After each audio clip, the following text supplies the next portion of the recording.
ये राहुल गांधी नहीं है, ये हिंदुस्तान में करोड़ों लोगों की फीलिंग है। उनमें से मैं एक हूं और आप मेरे ऊपर फोकस कर देते हैं। बट भारत जोड़ो यात्रा में मैंने अपनी आंखों से देखा, मैं अकेला नहीं चल रहा था, लाखों लोग चले थे मेरे साथ। और एक्चुअली भारत जोड़ो यात्रा की स्ट्रेंथ राहुल गांधी नहीं था। भारत जोड़ो यात्रा की स्ट्रेंथ मोदी, बीजेपी, कांग्रेस के बीच में लड़ाई नहीं है। हिंदुस्तान के नेचर के अंदर दो आत्माएं हैं और ये उन दोनों आत्माओं के बीच में लड़ाई है। मैं आपसे दो तीन चीजें कहना चाहता हूं। पहली चीज यात्रा के बारे में, और जो मेरा अब पिछले 1.5 साल का जो एक्सपीरियंस रहा है। पिछले साल हम भारत जोड़ो यात्रा पे निकले, 4000 किलोमीटर चले कन्याकुमारी से कश्मीर, और हम सबको, मुझे तो पहली बार हिंदुस्तान को नजदीकी से देखने का मौका मिला।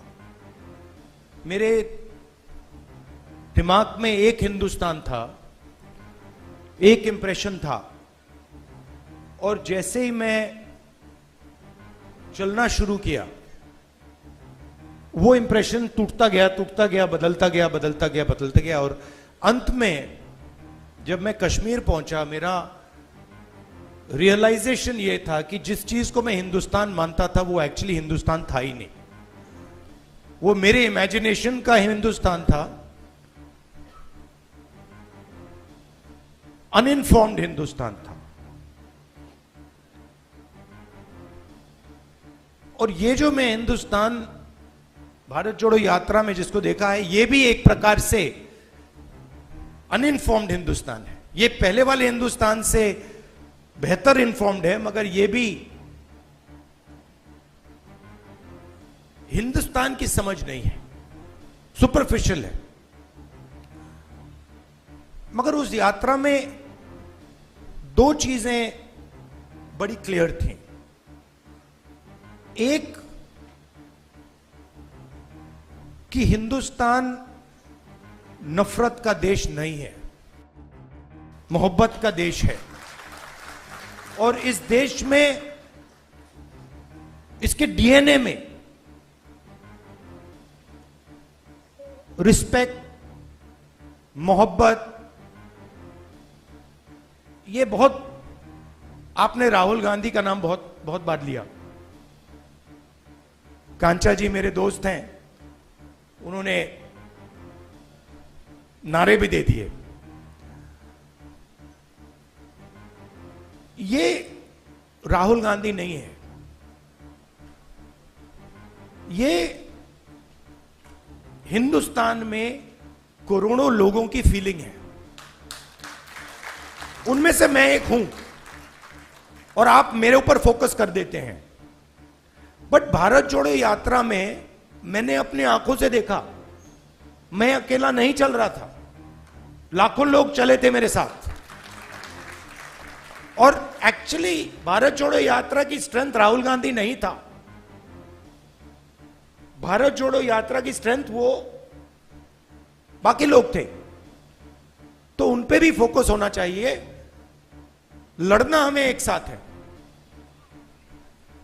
और ये हिंदुस्तान के दो एक्सप्रेशंस के बीच में लड़ाई है। ये राहुल गांधी, मोदी, बीजेपी, कांग्रेस के बीच में लड़ाई नहीं है। हिंदुस्तान के नेचर के अंदर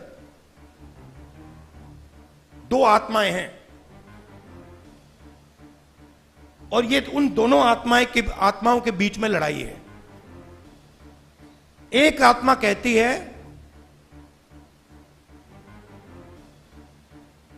कि हिंदुस्तान बीच से चलाया जाएगा, ऊपर से चलाया जाएगा, और सारे लोग ऊपर देख के ऑर्डर लेके इस देश को चलाएंगे। और ये एक सोचने का तरीका है हिंदुस्तान में। बहुत सारे लोग इसको मानते हैं, एक्सेप्ट करते हैं। और एक दूसरा तरीका है कि हिंदुस्तान को डिसेंट्रलाइज तरीके से, हिंदुस्तान के सब लोगों को सुनकर चलाया जाएगा, जिसको हम, अगर आप धार्मिक तरीके से बोलना चाहते हैं, शिव की बारात बोल लीजिए, कि सब लोगों को जगह देके निर्णय लिया जाता है। जैसे योगेंद्र यादव जी अभी बैठे हैं, बड़ी इंटरेस्टिंग बात आपको बताऊं। 3-4 महीने पहले इन्होंने हमें कहा, देखिए हमें ये जो गारंटीज हैं, हमें क्लियरली बता देना चाहिए देश को कि इंडिया संगठन, इंडिया गठबंधन आएगा तो क्या करेगा। और आज मैंने इनसे पूछा कि आप बताइए, ये जो हमने गारंटीज देश के सामने रखी हैं, इससे आप खुश हैं? तो इन्होंने कहा मैं खुश हूं, मगर बहुत केओटिक डिस्कशन हुआ। केओटिक डिस्कशन हुआ क्योंकि ये एक्चुअली कांग्रेस पार्टी की, राहुल गांधी की, खारगे जी की इंडिया गठबंधन की गारंटीज नहीं है। ये एक्चुअली हिंदुस्तान की आवाज है।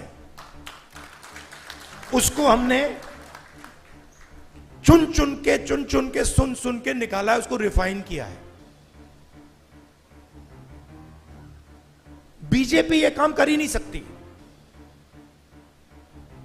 क्योंकि उनका तरीका सेंट्रलाइज है, ऊपर से बोलते हैं। नरेंद्र मोदी जी रेडार की बात करेंगे, सब कुछ नरेंद्र मोदी जी से निकलता है। उनके विजन में और आरएसएस के विजन में ज्ञान एक व्यक्ति के पास है,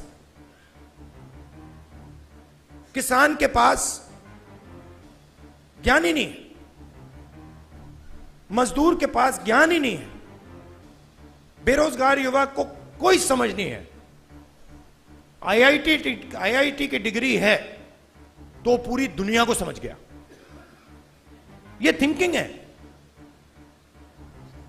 तो इसके खिलाफ हमारी लड़ाई हो रही है। हिंदुस्तान का सबसे बड़ा साइंटिस्ट, जितना उसमें ज्ञान है उतना ही ज्ञान हिंदुस्तान के किसान में है, बस दूसरे तरीके का है। मैं बंगाल गया और वहां पे वो महिलाएं थी, इसी यात्रा पे महिलाएं थी, वो बीड़ी बना रही थी। उनके हाथ में जो स्किल थी, बीड़ी बनाती थी वो, उनके हाथ में जो स्किल थी मैंने अपनी जिंदगी में कभी पहले नहीं देखी। मैंने ट्राई किया, मतलब एक बीड़ी, मतलब मैंने रोल करने की कोशिश की, नहीं हो रही थी मुझसे। तो वो सालों का, मतलब सालों की स्किल है वो, और उसका इस देश में कोई आदर नहीं हो रहा। उस महिला को आप फाइनेंशियल सपोर्ट दीजिए, उसकी मदद कीजिए, मेक इन इंडिया उससे करवाइए और फिर देखिए क्या मजा आता है। तो ये दो अलग तरीके की सोच की लड़ाई है। इसमें हम सब एक साथ लड़ रहे हैं। बहुत अच्छा लग रहा है और घबराने की कोई जरूरत नहीं है। ये आप मत सोचिए कि बीजेपी आ गई, कॉन्स्टिट्यूशन को खत्म कर देंगे, ये कर देंगे, कुछ नहीं, इनमें इतना दम नहीं है, ये नहीं कर सकते।